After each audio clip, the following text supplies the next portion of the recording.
Ready? Ready. Welcome. I'm Larissa Davis, the Soul Path artist, and this is the Healing Pathways interview series. And today my guest is Leah Wentworth. And Leah is, she's from Arundel, Maine, and she lives on her family's cooperative organic farm. And this is a farm she was born and raised on, and she still lives there today with her family and her kids.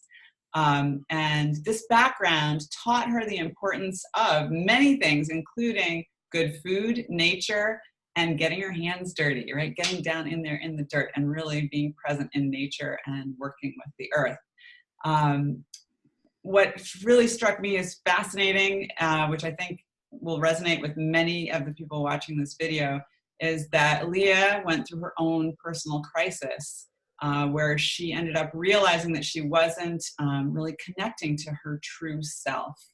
And that began her discovery of her soul path, her reconnection with her true calling, and led her down her own beautiful path. And welcome, Leah. Thank you for joining me here. Thank you so much for having me. This is awesome. It is awesome. And like, for those of you who don't know, Leah and I are also, I'm part of a retreat that Leah is organizing at the end of October 2018. And I'm very excited for that as well. So, but let's dive in. So like we were talking before we started recording, and the thing that always attracts me is, you know, what is that personal crisis that happens? Because it happened to me. That's what catapulted me forward on my soul path. Again, just like you, I realized I wasn't connected to my true self. So I'd love, and I think my viewers would love to hear a little bit about that story for you and how that unfolded. Yeah. So I have 3 children, and after the birth of my third, a lot of things in my life just seemed to be falling apart, and I was overwhelmed. Number 3 kind of really overwhelmed me. And so I found myself just swirling in thoughts all the time, and I started not being able to sleep. And this really panicked me because I was so connected to my motherhood and nursing my babies and being present for them. And I all of a sudden started having these panic attacks that I'm not going to be able to sleep, and will my milk dry up, and will I not be able to take care for my son like I want to. And 3 days of just like overwhelm and racing thoughts. And I finally, I'd been trying some herbal stuff to help me sleep, and finally tried a sleeping pill, and that didn't work. And I slept for like an hour and then woke up and feeling the same way. And on the 4th night of like trying to sleep, I fell asleep for a few minutes, and my son woke me up to nurse, and I was just like, oh my God, this is not happening to me. Like, I need sleep so bad, and tears. And that's when this moment of just like complete calm and clarity came over me. And the voices in my head were just like, Leah, you're fine. You're going to be okay. You're super strong, and you don't need to worry. You'll sleep when you need to sleep. Like, there's a lot going on. You're on a special journey, and you have a lot to process and think about, and don't worry about it. You're going to be fine. And I was just like, it felt so weird and so peaceful and wonderful. And the realizations coming to me after that were just that piece of like, I'm not following my truth. I'm focusing on the wrong things in my life. I'm putting my attention in the challenges and drama of relationships around me, and not nourishing myself, giving, and not taking care. And I need to change. And so I slept fine the next night. I won't say fine because I had a 3-month-old baby, but I slept normally in increments and started feeling that sense of rejuvenation coming back. So. Wow. And so then once you were able to sort of get the rest that you needed and move forward, what unfolded for you then, and how did your path unfold? Yeah, so I started some counseling for myself, and in questions of like, what do you want for yourself? Like, what for yourself? What do you want? And I just started connecting with my love of like understanding health and how people work and spiritual side of things. I've always loved bringing women together.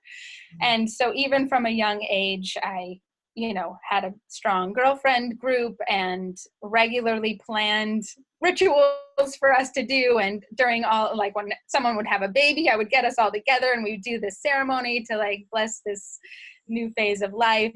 And like, I just was always that person and realized that that was part of what I was meant to be doing, is bringing women together and helping support them on their journeys through their life. So I started schooling myself and I chose to go to the Institute for Integrative Nutrition. And for those of you who don't know about IIN, I call it because it's easier to say than that long mouthful. IIN looks at the whole, it's a very holistic approach. So we learned a lot about nutrition, but mostly we learned about the importance of all the other aspects of your life. Your work and your relationships and your physical activity and your spirituality and your creativity and how all those other pieces play into your whole self being happy. And you could eat perfectly good food, everything organic and all what you're supposed to be eating, and still not feel well if the other parts of you can't even digest it and absorb it into your body well if the other parts of you are not whole also. And so I really started resonating with a lot of those other pieces, and became really was introduced and became really interested in the whole energy field and energy body and our emotions. And so I started down the path of Reiki and learned Reiki, and then became the EFT certified in the emotional freedom technique. So I felt like those pieces for me really were what guided me. Like that piece for me was kind of missing, is understanding my own emotions well and releasing some of the anger and frustration and sadness that I was holding in my body. And that was part of my journey, is releasing a lot of that so I could be my true happy self. And that's, really what's drawn me to working with other people in this realm. So for those of us who aren't as familiar with EFT, can you describe it? Yeah. So in short terms, they call it the emotional acupuncture. And so and they say that because you're actually literally tapping on acupressure points. It's these meridian points in the body. So it's the same. A lot of people know about acupuncture. So they're like, oh yeah, that's cool. And it works. So this is a similar thing, but what you're doing while you're tapping on these points is actually talking through your issue. And so it helps to release on multiple levels and help your brain really reprogram itself so that you can feel and think differently, because our brain kind of has these hardwired grooves that are on autopilot, and we just react to the world the way we always have unless we work to shift that and make new pathways. And so that's what I love about EFT, is it really helps to retrain your brain to new pathways so that you can program in what you want. That's really cool. And so you, as you were studying it, you were using it on yourself, I presume, and yes, found it really exactly. So I was my first study, exactly. And we did what was called the personal peace procedure. And we had to write down everything we could possibly think of that has challenged us, that we think about ourselves, that we feel. And this is all like looking at the negatives, really, because that's where you start, is like emotions are energy in motion. And as long as they're in motion, all is well. We're happy and we're balanced. When they get stuck and blocked is when we start feeling these challenges. And most of us are pretty good at letting the happy emotions keep moving. And we're not so good at letting the negative emotions move. Yeah. We don't really want to feel them. So we hold them and we push them down and don't experience them. And when we don't experience them, they can't move. And so our energy system gets blocked. And so that's why we kind of start by focusing on the negative Mhm. and releasing and feeling those negative emotions. And then we can start imprinting the positives of what do you want now? What do you want to think about now? What do you want to, That's really fascinating. So I would love, you mentioned we could walk through one of these things. So my only exposure to this was when I first discovered that I had this chronic Lyme infection, which I found out at the end of May, very close to my birthday, which was rather ironic. And I did a lot of research, and one of the videos or some source that I discovered talked about using EFT and doing that process of writing down it was, I think it was like all traumas. yeah. It just said, write down all the traumas that you can remember in your life. And it's really interesting because you think of trauma as a certain thing, but there are, and if this comes from EFT, maybe you can speak to this, what kind of things are traumas? Because it's not necessarily what we would think of as like, a severe accident or the death of a loved one. It can be emotional hurts that. Right. I mean, so we often don't even know, like, I mean, a simple comment from, you're feeling sensitive about a project at school, and a simple comment from a peer that is like, that's not good. That's a trauma that we then start, we start to close down or like shut off of like, I'm not good enough. Right. I'm not okay as who I am because of those external judgments and pressures, and you should be this way or that way based on other people. And it's like our socialization as we're growing up naturally just suppresses our individuality, and makes us feel like, and it's not anybody's fault, nobody's trying to do it, but it's just naturally what happens as our brain is developing. We get these hurts, and our brain says, oh, hurts aren't safe. And so we then start creating the story of how to not be in that hurt place because our brain doesn't like to be there. Right. And so we either avoid situations that might arise again, or we just don't feel the feelings, or whatever we can do to like not go back to that hurt. Right. Yeah. So if you're going to walk me through this process, what do I need to do? What do you recommend for you? You talked a little earlier and you're like, well, it could be really anything. Maybe you can give me a little more direction. Sure. And so that's the thing, is that EFT literally can be done on anything. You could just talk about a pain, a headache, a worry that you're having, a stress about something at work, or a relationship issue. It could be about anything, any aspect of your life. And the cool thing is that there's no right or wrong way to say things. And so it's kind of this freeing thing of where you can just start practicing saying what's on your mind to yourself. Mm-hmm. And when you're doing it while you're actually tapping, you're releasing it. So it's like, your layers of wounds just start peeling away as when you feel a heightened reaction from your environment, you can say, okay, I feel like I'm triggered. I'm in a different state. I'm anxious. I'm fearful. I'm not feeling good about myself. I'm feeling hurt, whatever it is. You can just take a moment and tap on it and let it go. Wow. And that, helps your process. So in choosing what to do, the more specific you can be, the better.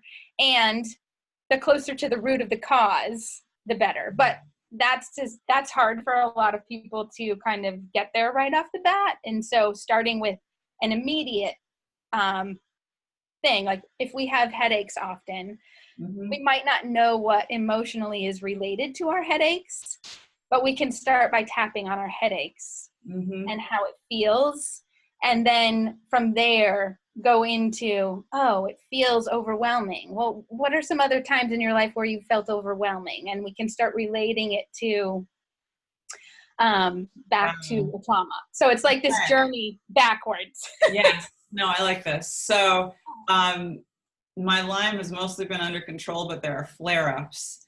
And I just changed my herbal remedy because sometimes it's helpful to change the herbs you're taking because it can get more, the Lyme, the viruses and the bacteria that are in you can get used to it, right? So changing it up is good.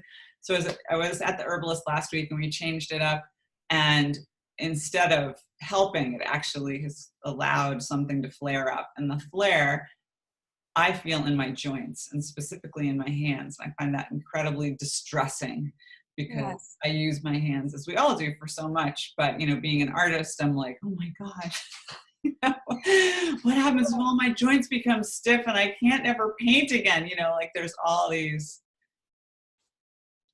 unhappy thoughts that come up around it. So help me. Okay. Help me help myself.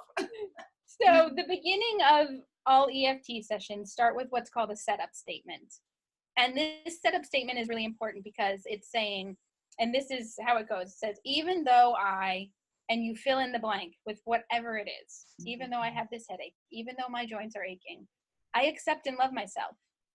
I'm okay. So this is the message you're giving your body, is that even though I have this problem, I'm okay. And kind of relating it back to my aha moment. Yeah, I was going to say this. So I can't sleep. Yeah. I'm okay. And once your body gets that you're okay, it can relax out of that fight or flight, and all of a sudden answers and change and moving forward starts to happen. And so it's really the resistance and the holding on to that prevents us from going down our journey, in a sense of being who we are and following our path. And so any resistance that we can keep moving awakens us more to our truth, in a sense.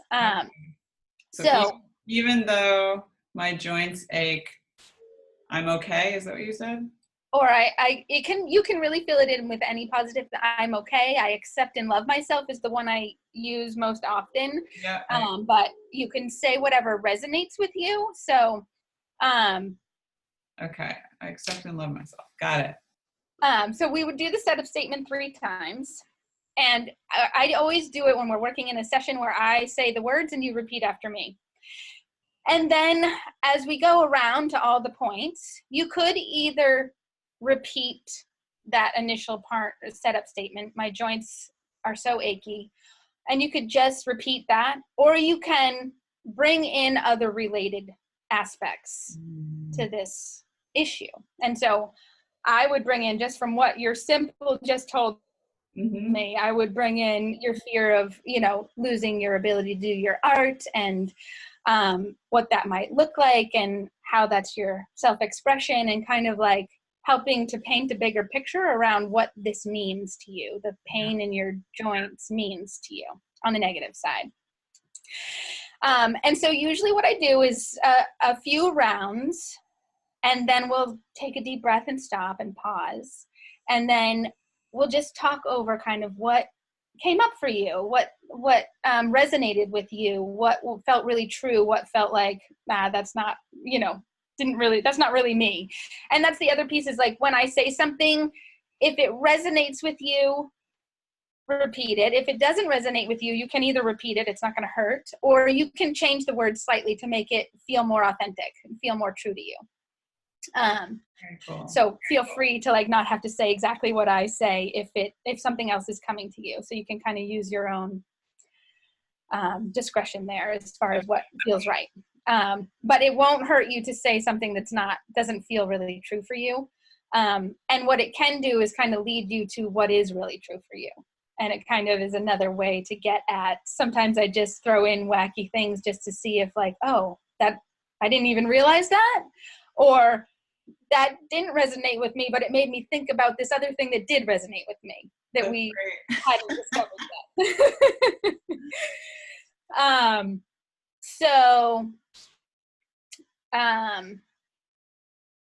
So we'll just do a round, and people, if you're, watching this, you're welcome to tap along, because there's also power in releasing, even if you're not the one speaking, it's not your issue. We all really have very similar issues, and it's boils down to, we're not accepted for who we are, kind of, we're not okay, we're not enough, we're not good enough, we're not loved. It kind of comes down to that sort of feeling in the end most of the time.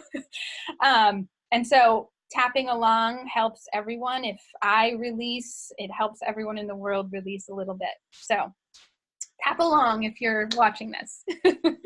Cool. All So right. we're going to start right here on, this is called the karate chop point. It's right on the side of your hand, the fatty part that you would do a karate chop with. And Yeah. you can just tap right there. And even though my joints hurt so much, and then you repeat that. Even though my joints hurt so much, I accept and love myself.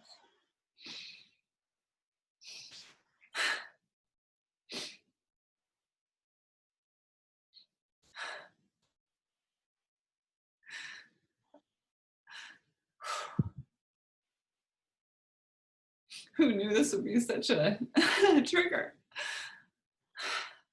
It's really amazing. And the tears are beautiful. You're releasing right now. And it's like awesome to be doing this. Almost every session I have, people cry because that is such an easy way to release that stuck, hard feeling. Overwhelmed, you know. Okay, let's start again. So even though my joints ache so much, I accept and love myself. I accept and love myself. Even though my joints ache so much, especially in my hands, Even though my joints ache so much, especially in my hands, I completely love and accept myself. I completely love and accept myself. Even though my hands hurt so much, Even though my hands hurt so much, I completely love and accept myself. I completely love and accept myself. And I trust that I'm going to be okay. And I trust that I'm going to be okay. Now we're going to go to the eyebrow point. It's right here on the corner of your eye. I'm so stressed out about this Lyme's disease in my hands. I'm so stressed out about this Lyme disease in my hands. We're going to go to the side of the eye. It's really overwhelming and scary. It's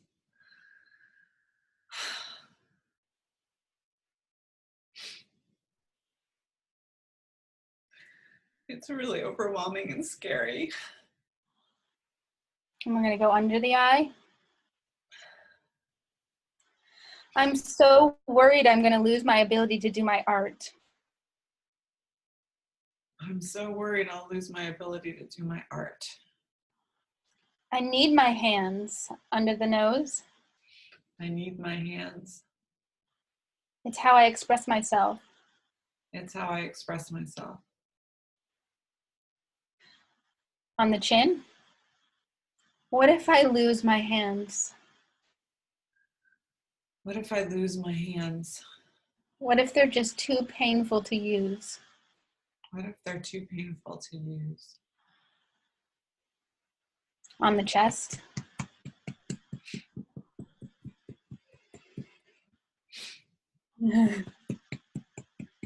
That is just so overwhelming and scary to me. That is just so overwhelming and scary to me. And then we go under the arm. It's right on the bra line, right under the arm. I don't know if people can see, but right along the bra line on the side of your body. I have learned to express myself through my art. I have learned to express myself through my art. And then we go to the top of the head. And if I couldn't do that, I don't know who I would be.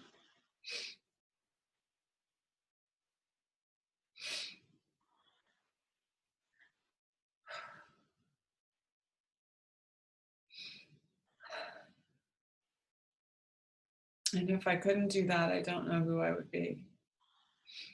I'm going to go back to the side of the eye. I mean the eyebrow point.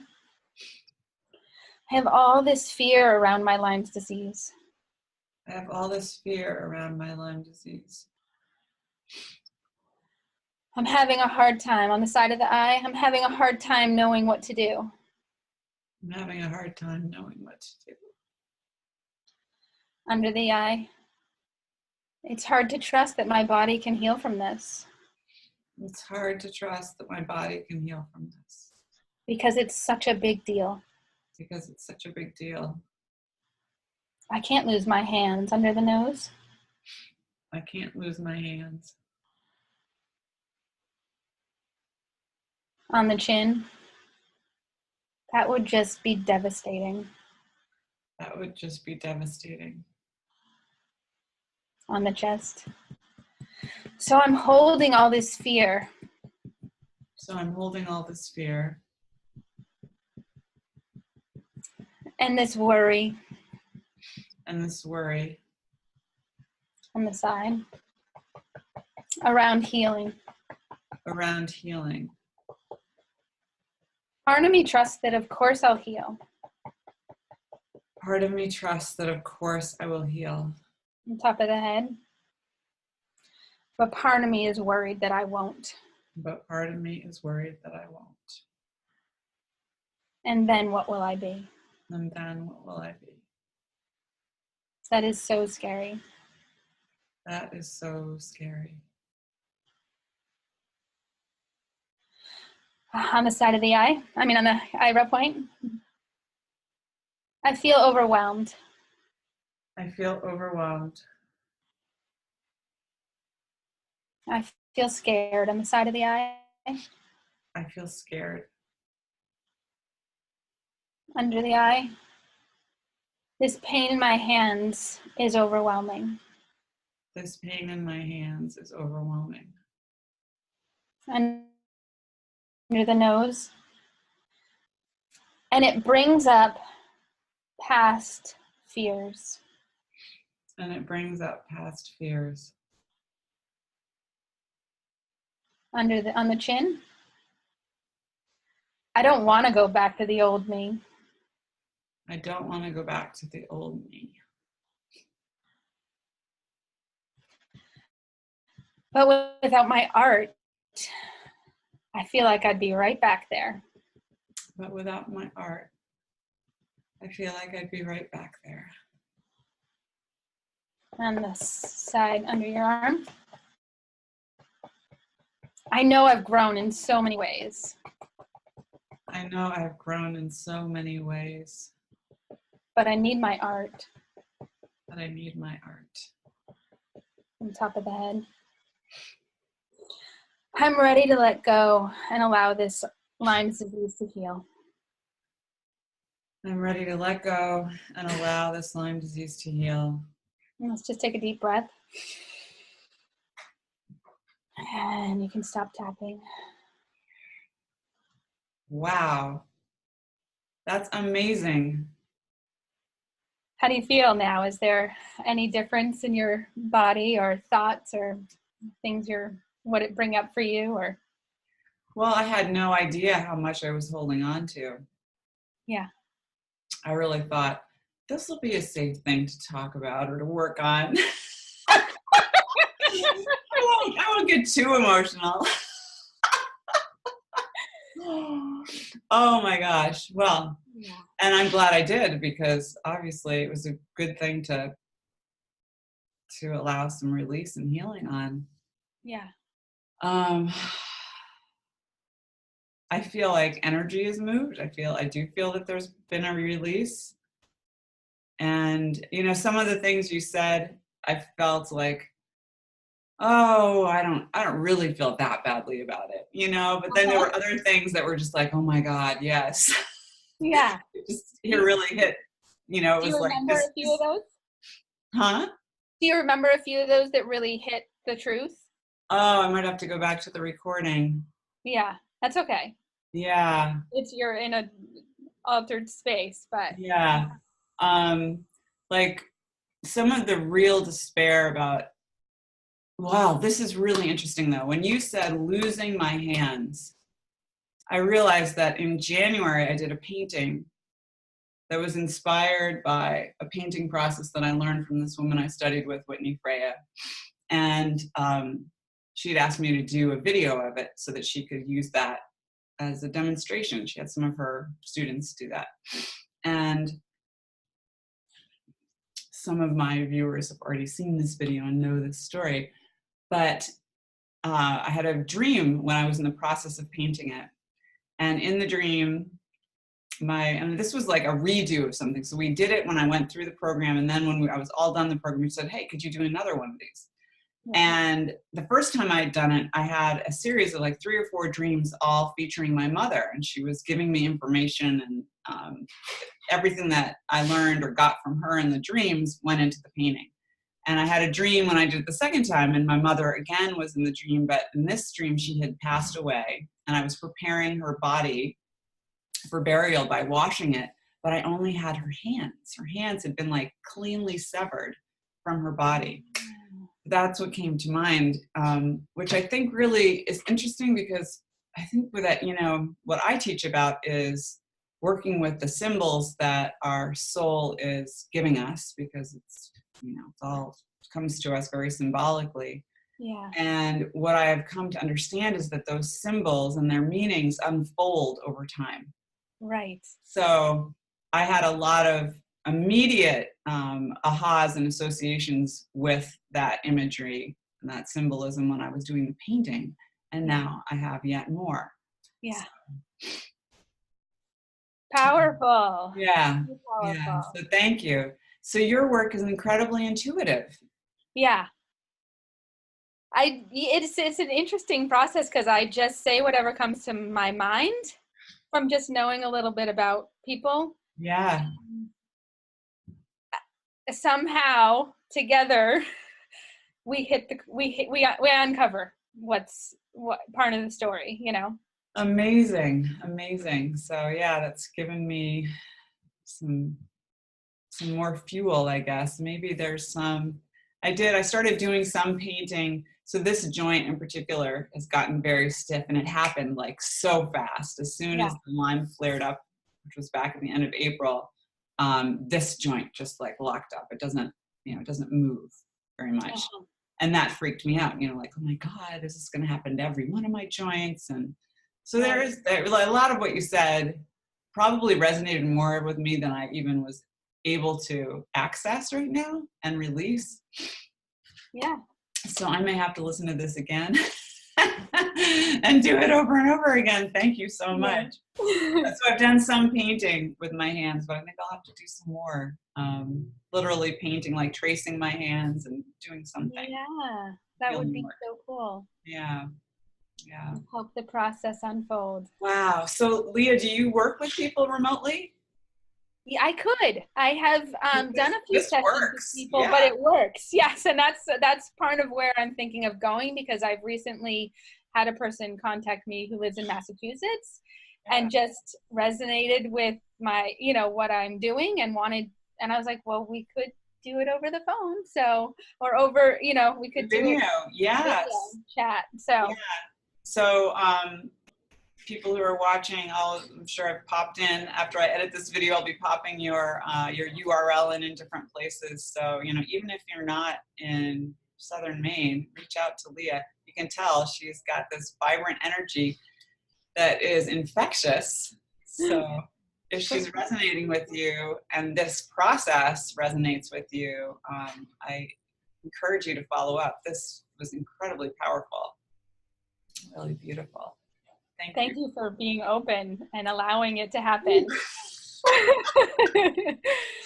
Yes, I know. I'm going to be like, when I send out the email, it'll be like, you can see Larissa cry. It's so freeing for people to be brave like that, though, because we all need to cry and let these things out. And we've been told not to cry. Oh my gosh. Right. Directly by our parents or, in certain situations. So this is a message to the world. It's okay to cry and let go of those old wounds and stories and fears and let them go. So you mentioned I just want to ask this, is if any, if you don't want to answer it, don't worry about it. But you mentioned something about when you were when you first started seeking counseling and different things, you were letting go of these things that have been, or I don't know where, sorry if I'm misparaphrasing, but you talked about letting go of stuff that was keeping you from being the naturally effervescent, vibrant, vivacious person that you are. So like if you could paint a picture for us of Leah before the epiphany and Leah now, what would that look like? Yeah. So before, I would say that from the outside, I was probably look a lot like I do. Vibrant, smiling, fun. But on the inside, I was not in touch with how anxious and worried and how many things I was holding on. I had no idea. I had not awakened to my whole being. I was operating on autopilot, and I knew I'm really good at a lot of things and helpful, and I'm a decent human being, so I wasn't like down and out, but it's more of an internal feeling. And the biggest, actually a Reiki, when I did my Reiki 2 training and had that attunement, that's when I really realized I didn't know what it felt like to be balanced in my body. I didn't know what it felt like to be grounded and feel like I was enough, that I was good enough, and that I was whole, I had no idea. And so now, since I've had that experience of feeling that, I can see on a daily basis when I'm off balance. And it happens all the time. And then I take some deep breaths, get myself back on track, or I do some tapping, or sometimes I go multiple days or even weeks in that old way of just motoring through life and not really being present and not feeling grounded. And so since I've had that opportunity, it's more about me feeling good and solid and whole and balanced, grounded, than it is what people see me as. You know what I'm saying? I do. I think that I think I have a similar experience in my story. So I do absolutely understand. Yeah. So. Oh my goodness. Well, thank you so much. Yes. The rest of my day is going to be so much better now. Yay. Crazy, all the stuff we walk around with, right? And crazy. That's why I think you said making that list, right? Because there's all those things. There's all those past traumas. There's all those things that we worry about or that we're stressed about, or the stories we're telling ourselves that are just there disrupting our energy flow. Right. And we don't even recognize it. We don't even know it's happening because we're on autopilot. And our brain is used to habits and it feels safe in our old way. Mm-hmm. And so it's comfortable to be chaotic feeling, in a sense, Yeah. Yeah. And a lot of the work that I do too is about that reprogramming the brain, because when you're in the creative space, you are creating new neural pathways that help you think differently, see the world differently. So I want to share something with you that just made me think. So on one of the things I was looking at, I did this, you've done the Wheel of Life before, where you have all those aspects and you kind of rate yourself and see. One of my areas that I was stuck in is like my relationship with my husband, and just trying to make better sense of that. We're very reactive with each other. And so wanting to make progress there in changing. And I had been focusing on it for so long and was not seeing growth. I was so frustrated. And so one of the things that was recommended to me is to pick something else in the Wheel of Life that wasn't working and focus on that. And I chose creativity because of having my kids and stuff. I used to create stuff all the time. I'm just a crafty person, and I hadn't done it in years and years. And in fact, like, I used to make like every single person I knew something small for Christmas, like make it with my own hands, you know? And I hadn't done any, but I wasn't even making stuff for my own kids with my hands, you know? And so I was like, all right, I'm just going to start a project. And I started knitting a scarf, and it was moments later, literally, that shifts happened in my reality with my relationship with my husband. And so it's like, we are so connected. And when we allow ourselves to let go of what's not working and try and put our energy somewhere else to expand and grow, it affects everything. And it was just so powerful how that happens. You know, what you discover through creativity affects everything. It's so true. And I think a lot of it is that taking your attention away is really important, because you're almost creating resistance sometimes. Yes. Like when you set an intention, you do have to let it go. If you just keep hammering it, it's almost like you're not believing that it's going to happen. Right. Yeah. So, and I love that story of stepping into that creativity, because that was something you were familiar with. So your neural pathways were there for it, even though, it's like riding a bicycle, right? You hadn't done it in a long time, but it was all there. So your brain just switched into a more receptive space, and then there came insight. Yeah.